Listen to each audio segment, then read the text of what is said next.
Trouxe Bíblia? Então lá no capítulo 3 de Jó, por 3 terças-feiras nós falamos sobre esse assunto aqui, mas como aqui cada culto é um povo, né? Eu quero conversar um pouquinho com vocês a respeito do mesmo assunto nessa noite, porque provavelmente na vida de alguns isso aqui foi um grande empecilho nesse ano, e o propósito é justamente que não seja no ano que vem, para que você possa alcançar suas vitórias, a realização dos seus sonhos, não é? Mas a verdade é que nós não devemos nos preocupar com essas coisas. Nós temos que estar preocupados apenas em manter a nossa fé viva, porque como escreveu João, esta é a vitória que vence o mundo, a nossa fé. Amém? A nossa fé em Jesus, não a idolatria, não a superstição, não a crendice, a fé viva realmente em Jesus. E no capítulo 3 de Jó, eu quero ler com vocês os versículos 25 e 26, que dizem assim: porque o que eu temia me veio, e o que eu me receava me aconteceu? Nunca estive descansado, nem sosseguei, nem repousei, mas veio sobre mim a perturbação. Aquilo que temo, aquilo do que eu tenho medo, me sobrevém, e o que eu receio acaba me acontecendo. Vocês conhecem a história de Jó, né? Que de repente, provado que foi, num grande desafio entre Deus e o inimigo, ele, por ser um homem justo, Deus, entre aspas, apostou nele e venceu. Mas nas lutas, até que Jó vencesse, ele atravessou momentos realmente muito difíceis. Depois de tudo perder, ele manteve a sua fé. Em momento nenhum, diz a palavra de Deus, ele pecou com palavras ou de qualquer maneira contra Deus. Ele dizia: nu eu saí do ventre da minha mãe, nu eu vou para lá, vou voltar para lá.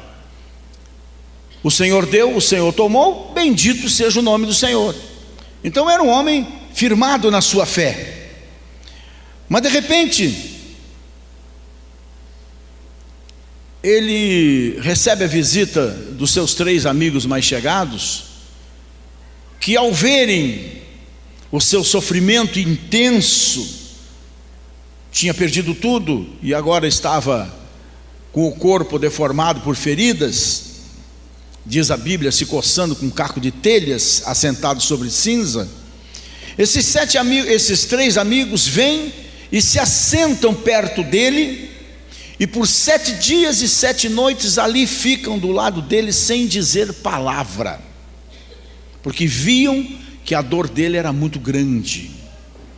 E depois desses 7 dias, Jó abre a boca, e então parece que o sofrimento fez o homem mudar de pensamento, porque ele começa já amaldiçoando o dia em que nasceu, e lá pelas tantas, ele também diz essas palavras, entregando sentimentos que estavam dentro dele que ninguém sabia. Aquilo que eu mais tenho medo acabou me acontecendo. E os amigos ainda dizem para ele no capítulo 4, né? Porventura não era o teu temor a Deus, a tua confiança e a tua esperança, a sinceridade dos teus caminhos? Em outras palavras, por que é que você está fraquejando na fé agora? E isto, gente, é uma coisa comum na vida das pessoas, infelizmente. Quando tudo vai bem, tudo vai bem. Mas quando as lutas começam a aparecer, nós começamos a fraquejar. Você pode perceber na própria igreja, quantos acabam se desviando dos caminhos de Deus por uma luta, por uma perda, por dores, por qualquer outra razão, até mesmo um desentendimento dentro da igreja, com um irmão, com uma irmã, com o pastor, com quem quer que seja. Jogam no cesto do lixo algo tremendamente grande, que eu não tenho palavras em português, em língua nenhuma, para definir a grandeza, a magnitude do sacrifício de Jesus naquela cruz, pagando um preço pela nossa alma eterna. e pela nossa vida eterna, afinal de contas. E nós simplesmente, por causa de alguma contrariedade, jogamos tudo para o ar.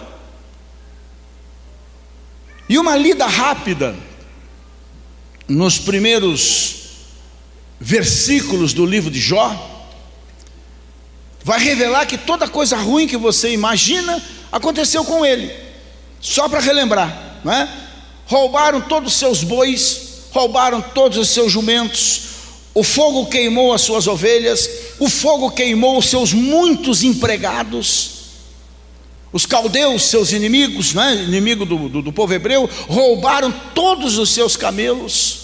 Não bastasse isso, diz que um vento forte fez cair a casa onde os seus filhos e filhas estavam fazendo uma festa e matou todos. E de quebra, o seu corpo foi coberto por chagas. E para ajudar, tudo que sobrou foi a mulher dele, que o aconselhou a amaldiçoar a Deus e morrer. E a causa principal de toda essa destruição, é claro, é aquilo que Jesus diz: o ladrão, se referindo a Satanás, ao diabo, não veio senão a matar, a roubar e a destruir. Mas isso é papel do diabo, não é? Mas sem dúvida, Jó abriu a porta da oportunidade pela qual o inimigo entrou na sua vida.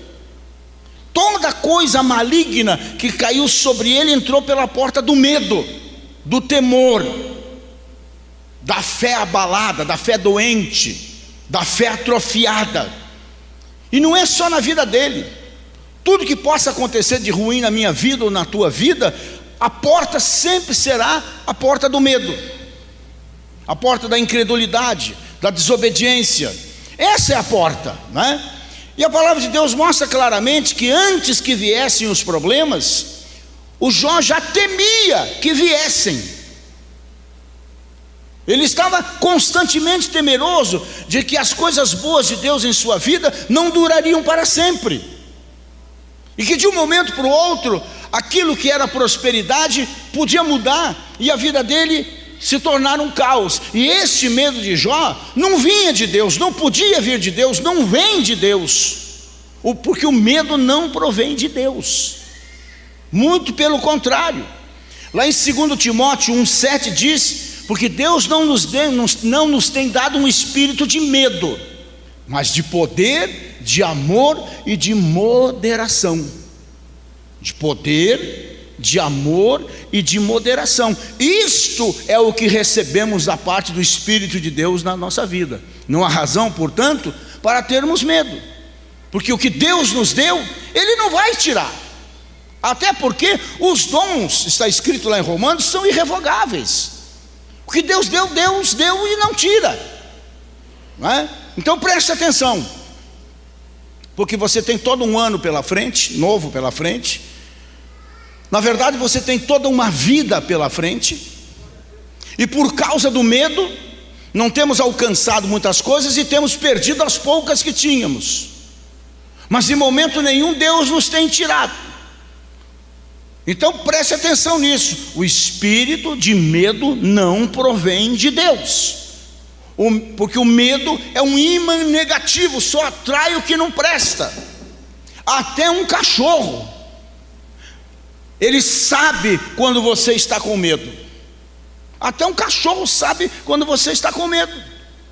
Mas eu estive na chácara da nossa igreja lá em Londrina, do pastor Ricardo, e lá no sítio deles, eles têm lá uns gansos, algumas coisas assim. E tem um ganso metido a besta lá, ele até me falou o nome do ganso, que costuma correr atrás das pessoas. Eu tenho também ganso lá, e tem uns africanos que são desse tamanho assim, que ele vem para cima mesmo. Ele vem para cima, é aquilo que nós chamamos de cachorro de polaco, né?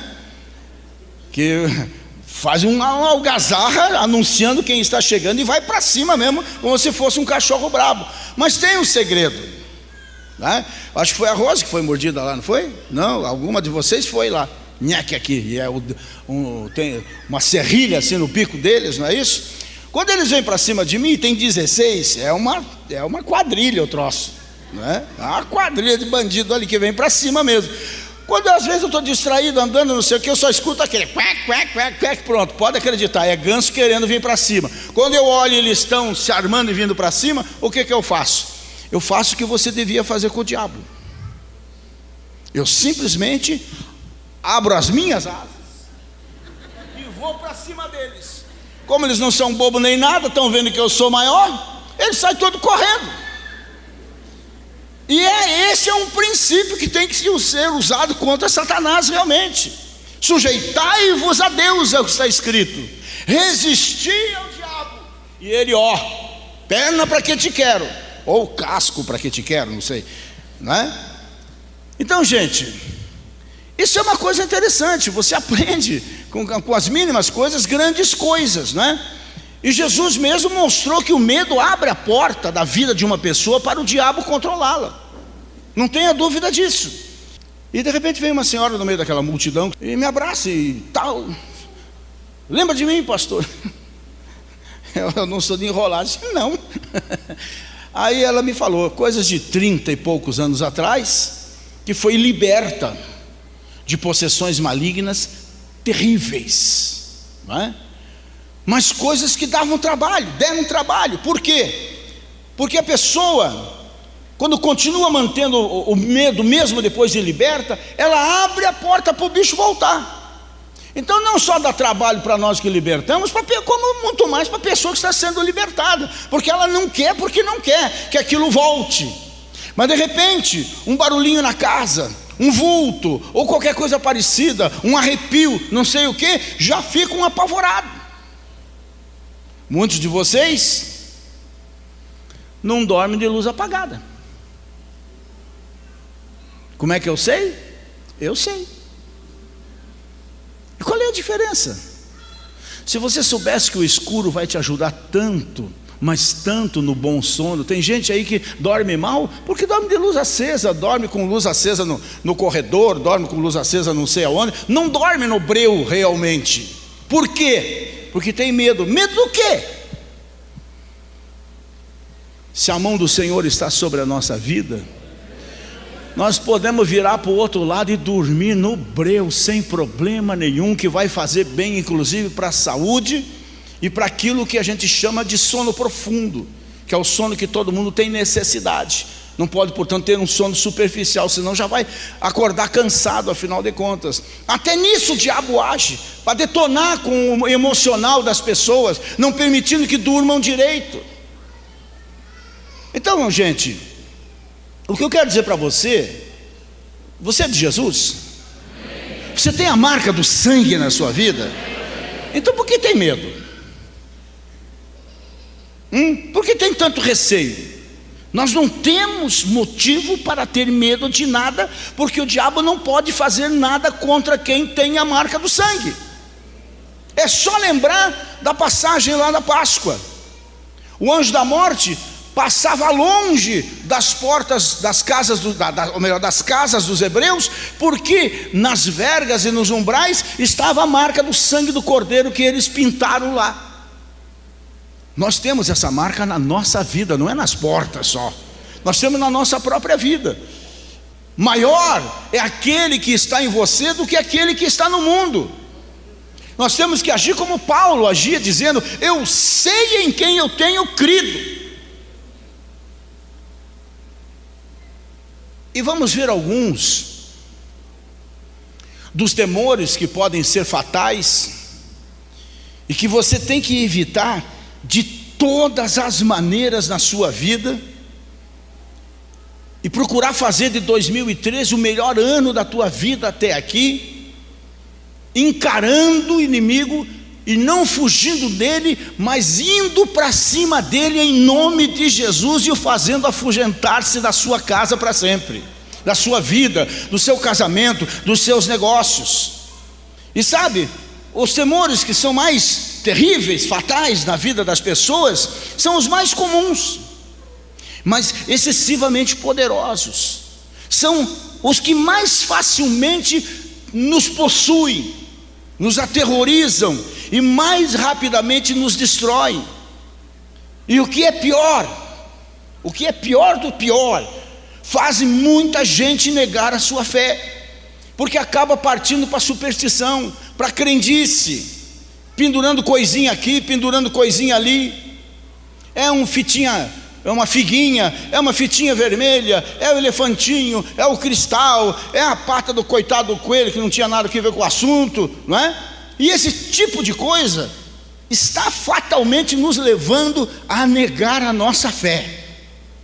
E o inimigo, astuto, está observando esse tipo de coisa. A humanidade tem uma curiosidade imensa pelo futuro. Quando vira ano assim, caramba, dá até raiva de comprar revista, jornal e ver televisão. A curiosidade é normal, mas não pode tomar conta de nós, gente. Não pode tomar conta de nós. E Deus tem provido os seus filhos de armas poderosas contra o medo do desconhecido, não é? Primeiro, é só você olhar o livro de Apocalipse. Ele promete não fazer nada na terra sem primeiro revelar aos seus profetas. Está lá em Amós, no capítulo 3, verso 7. Segundo, Deus nos tem dado a promessa, e uma promessa tremenda, de sua presença e da sua fidelidade na nossa vida, todos os dias até a consumação dos séculos. Então, sabe, não adianta nem você, nem ninguém vir me dizer como é que vai ser o meu dia amanhã, porque Deus já me disse, Ele vai estar comigo. E se por acaso eu for, eu vou estar com Ele, dá na mesma. Isso é o que importa. Estarei com você, Rogério, onde quer que você andar. Se você tiver que passar pela água, eu vou estar lá com você. Se você tiver que passar pelo rio, eu vou estar lá com você. Se você tiver que passar pelo fogo, eu vou estar lá com você. Eu cuido de você, minha mão está por cima de você, eu cuido de você por todos os lados, e eu guio os teus passos. Estarei com você, sempre. Portanto, igreja, o que vem pela frente não importa. O que importa é que Deus está conosco, e isto basta. Ele disse: não te deixarei, não te abandonarei jamais. Amém? Vou estar com você. Não abro mão de você de jeito nenhum. Eu vou dar ordem aos meus anjos a teu respeito, para guardarem o teu pé de pisarem em alguma pedra. Vão cair 1000 ao teu lado, 10.000 à tua direita, mas você não vai ser atingido. É isso que me importa saber. Ou como diz o Jeremias, vindo o inimigo como se fosse uma tsunami, uma corrente de águas, é o que a Bíblia diz, o Espírito do Senhor arvorará contra ele a sua bandeira e nos livrará. Vão me invejar? Vão me trair? Vão ser ingratos? Vão. Mas e daí? Vão armar para cima de mim e de você? Vão. Mas está escrito também: nenhuma arma preparada contra você vai prosperar, porque o Senhor não vai permitir. E Ele é a nossa alta torre de refúgio, como está escrito. Outro medo inquietante é o chamado medo da morte, não é? Esse inimigo tem atormentado a humanidade desde o começo do começo. A morte entrou no mundo, vocês sabem disso, como consequência da desobediência de Adão e Eva. Por isso que nós não nos conformamos com ela. Ela nos é estranha, não é? Mas ela visita santos e pecadores, e faz parte do dia a dia dos homens. Mas Jesus não só nos libertou do medo da morte, mas também venceu a própria morte, quebrou o seu aguilhão. Eu olho para as Escrituras e eu vejo o apóstolo Paulo, que teve um privilégio espetacular, né? Ele foi arrebatado até o terceiro céu e viu coisas que, como ele disse nas cartas dele, não é permitido ao homem revelar. Mas ele demonstra em outras cartas que o desejo dele, ele deixa claro: meu desejo é partir, meu desejo é morrer, porque para mim o viver é Cristo, mas morrer é lucro, é lucro. Vários desses dias disse assim: puxa, ninguém voltou para nos contar como é que é. Voltou sim. Não só Paulo voltou, como Jesus nos conta exatamente tudo como é, como será na nossa vida num futuro muito próximo. Pelo contrário, se nós fôssemos, começando por mim aqui, pessoas realmente de oração, que nós não somos, se nós fôssemos pessoas realmente de meditação na palavra, que nós não somos, com certeza todos nós desejaríamos morrer. Pode parecer estranho o que eu estou dizendo, mas pode acreditar. Quantos gostariam de ir a Nova York? Conhecer Nova York? E quem gostaria de ir para Orlando conhecer a Disney? Pois é, eu estou falando de coisa, uau, que não tem a mínima comparação com Nova York, Israel, Disney, o raio que seja. Tudo isso junto não dá um quartinho de fundo no céu.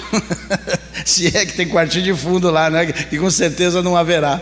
Gente, o melhor está por vir, mas isso passa em devolvermos o nosso casaco de carne à terra, nos desprendermos desse casacão aqui, por mais que a gente goste dele, e subir para a glória. Outro medo é o medo de fracassar. E esse medo de fracassar tem impedido um monte de vocês aqui de hoje estarem numa condição financeira muito melhor. O medo de arriscar, o medo de chutar o pau da barraca, o medo de chutar o balde, o medo de dizer para o patrão: patrão, dá o que é meu, que eu vou começar o que é meu de verdade agora, e botar Jesus de sócio nesse negócio e ó, bora para frente.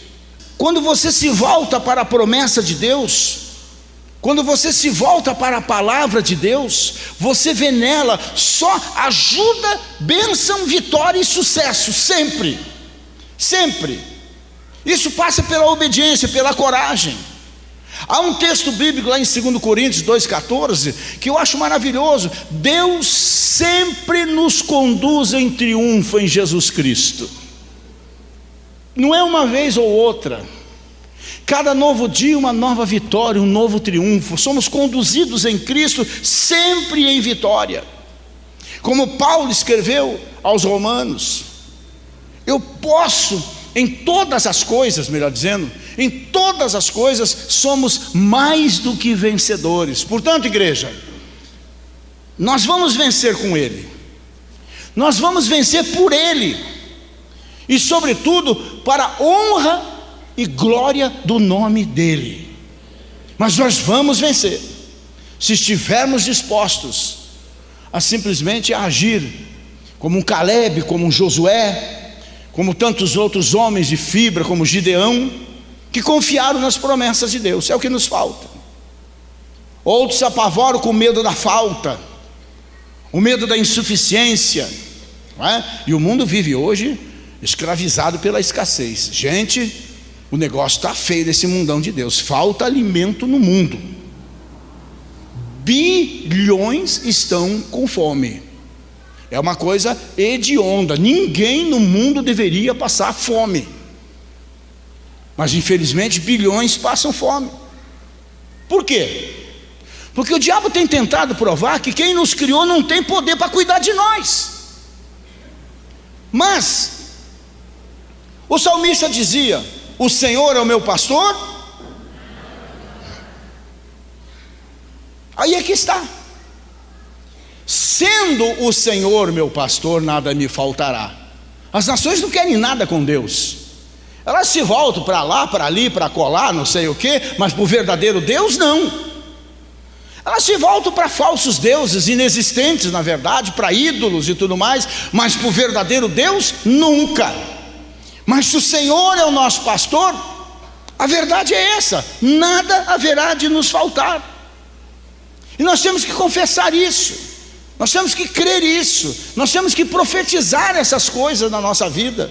Jesus disse que a boca fala daquilo que o coração está cheio. E você tem observado ultimamente quais têm sido as palavras mais frequentes na sua boca? O que você tem mais dito a respeito de futuro, de vida, de situações? A sua boca tem falado de vitória? Ou a sua boca tem falado só de derrota, de luta, de sofrimento, de tristeza, de amargura, de expectativas negativas? A sua boca tem abençoado ou ela maldiz? A sua boca elogia ou ela só critica? Ai, ai. O que você anda dizendo é o que você crê. A boca fala daquilo que nós cremos, que nós temos no coração, nada mais do que isso. E o que você crê, o que você diz, é o que dirige a sua vida. São coisas que nós precisamos observar no sobrenatural, no mundo espiritual. O que você anda dizendo é o que você crê, e o que você crê é o que dirige a sua vida, repito. Deus diz: vida e morte estão no poder das palavras. Vida e morte estão no poder das palavras. E viver na garantia da palavra de Deus é viver na segurança absoluta do hoje e do amanhã. É a confiança, é nunca temer o que virá depois, porque não interessa o que virá depois, interessa é que Deus está conosco. Interessa é que 2013 é o ano do Senhor. É o ano do Senhor nas nossas vidas. Se não for bissexto, acho que esse ano é bissexto, né? Não me lembro mais também, não é? Serão 365 oportunidades de bênção e de vitória e de dizermos coisas boas. Em toda a Bíblia, Deus mostra como o medo da falta, como o medo da insuficiência e outros medos podem ser quebrados. Quer ver? Marcos, o Evangelho de Marcos, no capítulo 10, está escrito assim, Marcos 10, 29, Marcos 10, 29 e 30 diz assim: e Jesus respondendo disse: em verdade vos digo, que ninguém há que tenha deixado a casa, ou irmãos, ou irmãs, ou pai, ou mãe, ou mulher, ou filhos, ou campos por amor de mim e do Evangelho, que não receba 100 vezes tanto já neste tempo, em casas, irmãos, irmãs, mães, filhos, campos, enfim, lutas, mas sempre vitórias. E o texto maravilhoso de 6:7 de Gálatas diz que Deus não